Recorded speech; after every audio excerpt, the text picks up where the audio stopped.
কক্সবাজার যদি আপনারা মাছ বারবিকিউ খেতে চান আর যদি স্ক্যামের শিকার না হন তাহলে এই ভিডিওটি আপনার জন্য। আমরা কলাতলি এবং সুগন্ধার মাঝামাঝি একটা পয়েন্টে ছিলাম। সুগন্ধা খুব কাছেই ছিল আমাদের এখান থেকে এবং কলাতলিও খুব কাছাকাছি ছিল।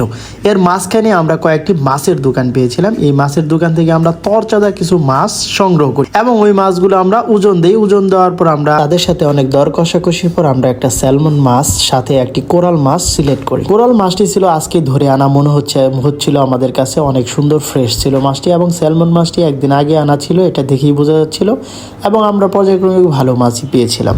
একদিন আগে আনা স্যালমন মাছটা আমরা সেখান থেকে চুজ করি এবং আমরা সরাসরি বলেছিলাম যে আমরা কাটাকাটি নিজে দেখব, ভিডিও করব, সেই সাথে বারবিকিউটা আমরা করব এবং নিজেরা দেখব, ভিডিও করব। এতে কি কোনো বাধা নিষেধ আছে কিনা? ওনারা বলছেন না, আপনারা স্বইচ্ছায় এখানে ভিডিও করতে পারেন, আপনারা চাইলে এখানে দেখতে পারেন, সব কিছুই তদারকি করে পরে খেতে পারেন।